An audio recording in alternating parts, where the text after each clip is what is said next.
ঘরের লাইট বন্ধ করে দোয়া ইনুস পাঠ করুন। আপনার যাবতীয় পেরেশানি, ঋণ, বালা, মুসিবত থেকে মহান আল্লাহ তাআলা আপনাকে হিফাজত করবেন। বিশ্বাস করুন আর আমলটি করুন। রাতের বেলা ঘরের লাইট বন্ধ করে, ঘরের দরজা বন্ধ করে যখন আমলটি করবেন, আল্লাহু আকবার কাবীরা, গায়বী সাহায্যের মাধ্যমে সকল প্রকার বিপদ থেকে আল্লাহ পাক রব্বুল আলামিন আপনাকে হিফাজত করবেন। এবং এই দোয়াটি আপনি কোন নিয়মে কখন পাঠ করবেন সব কিছু বলে দিব আজকের এই ভিডিওতে। ধৈর্যের সাথে যদি ভিডিওটি প্রথম থেকে শেষ পর্যন্ত দেখতে পারেন তাহলে অবশ্যই ইনশাআল্লাহ আপনি এই ভিডিওর মাধ্যমে অনেক অনেক কিছু জানতে পারবেন, অনেক উপকৃত হতে পারবেন। প্রিয় দর্শক, তাহলে আসুন আমরা ধৈর্যের সাথে আজকের ভিডিওটি দেখে শুনি এবং আপনি এই ভিডিওটি শেয়ার করে প্রচার করুন। আপনার মতো যারা পেরেশানির মধ্যে আছে, দুর্দশায় আছে, হতাশার মধ্যে আছে, এই নিয়মে দোয়া ইনুস পাঠ করুন। আল্লাহ তাআলা আপনাকে অবশ্যই মুক্তি দান করবেন। যত রকমের টেনশন মুসিবত থাকতে পারে, যত রকমের দুর্দশা হতাশা থাকতে পারে, শত্রুর দুশ্মনী এবং দুশ্মনের দুশ্মনী, সকল প্রকার বিপদ থেকে মহান আল্লাহ তাআলা আপনাকে আজকের এই আমলের মাধ্যমে মুক্তি দান করবেন ইনশাআল্লাহুল আজিজ। এই আমলটি করার জন্য আপনাকে সর্বপ্রথম যে কাজ করতে হবে, আপনি রাতের বেলা এই আমলটি করবেন এবং আপনি যেখানে আমলটি করবেন ঠিক ওই স্থানটা ভালোভাবে ঝাড়ু দিয়ে নেবেন, পবিত্রতা অর্জন করে নেবেন এবং যেই বিছানার মধ্যে বসবেন ওই বিছানাটাকে আপনি ভালোভাবে ঝাড়ু দিয়ে নেবেন। খালি ফ্লোরে অথবা খালি স্থানে বসবেন না, ভালো একটি পরিষ্কার বিছানাতে বসে আপনি যাতে আমলটি করতে পারেন সেইভাবে ওই বিছানাটাকে পূর্ব থেকেই আপনি ভালোভাবে ধৌত করে পরিষ্কার করে শুকিয়ে নেবেন। এরপরে আপনি যখন আমল করবেন তখন খাওয়া দাওয়া সব কিছু আপনি আগ থেকেই করে নেবেন। তারপরে আপনি আপনার সেই রুমটা অথবা ঘরটি আপনি বন্ধ করে নেবেন, দরজা বন্ধ করে নেবেন। এরপর বিছানাটা বিছিয়ে আপনি আপনার ঘরের লাইট বন্ধ করে নেবেন। তার পূর্ব থেকেই আপনি নিজে পবিত্রতা হয়ে যাবেন, ওযুর মাধ্যমে হোক, গোসলের মাধ্যমে হোক। একটি কথা মনে রাখতে হবে যে পবিত্রতা হচ্ছে ঈমানের একটি অঙ্গ অথবা অংশ। আপনি পবিত্রতা অর্জন করলেন না, অপবিত্র থাকলেন, তাহলে সে অবস্থায় আমল করলেন, আপনার সে আমল আল্লাহর দরবারে কখনোই কবুল হবে না। সেই আমলের মাধ্যমে কোনো ফসল, কোনো ফলাফল আপনি পাবেন না, উপভোগ করতে পারবেন না। সেই জন্য চেষ্টা করবেন খুব উত্তম রূপে ওযু এবং গোসল করে নিতে। এরপরে ঘরের লাইট বন্ধ করে যাই নামাজে বসবেন পশ্চিম দিকে রুখ করে। প্রিয় দর্শক, এই ঘরের লাইট কেন বন্ধ করবেন এবং এই আমলটি কেনই বা অন্ধকারের মধ্যে করতে হবে? অবশ্যই তার একটি ইতিহাস আছে এবং সেই ইতিহাস সম্পর্কে অনেকেই অবগত আছেন, আবার অনেকেই হয়তোবা অবগত নয়। এই অন্ধকার, এই জন্য আপনি অন্ধকারে বসে আমলটি করবেন। হযরতে ইউনূস আলাইহিস সালাতু ওয়াস সালাম ছিলেন একজন নবী, আল্লাহর পয়গম্বর, জলিলুল কদর নবী।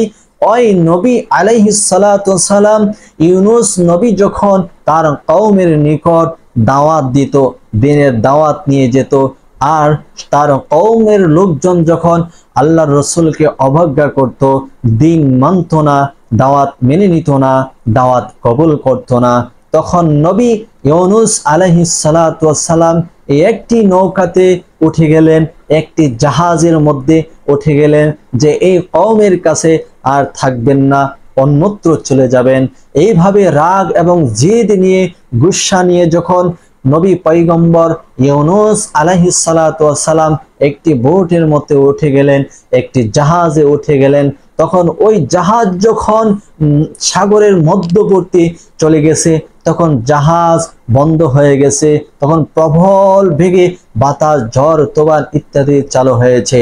এরপরে ওই জাহাজের মধ্যে যারা যারা ছিল সকলেই একজন আরেকজনকে তালাশ করতে শুরু করলো। হয়তোবা আমাদের এই নৌকার মধ্যে, এই কিস্তির মধ্যে এমন একজন ব্যক্তি উঠেছে যার ফলে আল্লাহ তাআলা নারাজ হয়েছেন, সেই কারণে আমাদের এই জাহাজ নষ্ট হয়ে গেছে, ইঞ্জিন আর চলছে না, সাগরের মধ্যে থেমে গেছে। অতএব কার এই সমস্যা, কার প্রতি আল্লাহ তাআলা নারাজ হয়েছেন, সবাই তালাশ করতে শুরু করলো। সবাই তালাশ করে সন্দেহজনকভাবে হযরতে ইউনূস আলাইহিস সালাতু ওয়াস সালামকে সকলে দোষী সাব্যস্ত করলো। আর সকলের পরামর্শক্রমে ফয়সালা হলো যে ইউনূস নবী আলাইহিস সালাতু ওয়াস সালামকে এই জাহাজ থেকে, এই কিস্তি থেকে পানিতে নিক্ষেপ করা হবে, ফেলে দেওয়া হবে, এরপরে জাহাজ চলবে। তাই তদ্রুপ সেটাই করলো।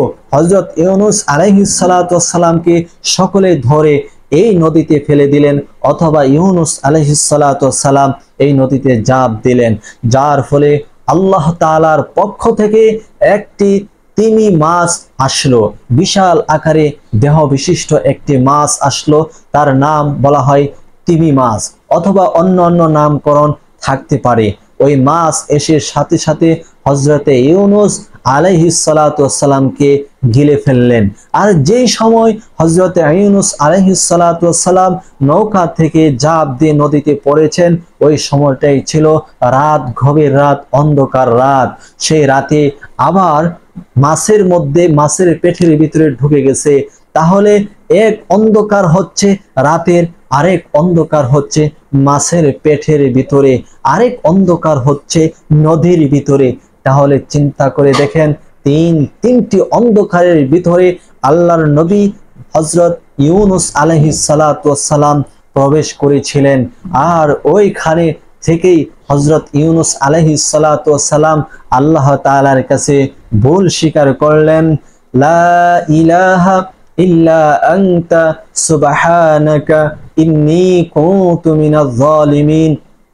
এর অর্থ হচ্ছে, হে আল্লাহ, আমি জুলুমকারীদের অন্তর্ভুক্ত হয়ে গেছি। আমি এই দুয়ার মাধ্যমে আপনার কাছে ক্ষমা চাচ্ছি, ভুল স্বীকার করছি, আমাকে ক্ষমা করে দিন।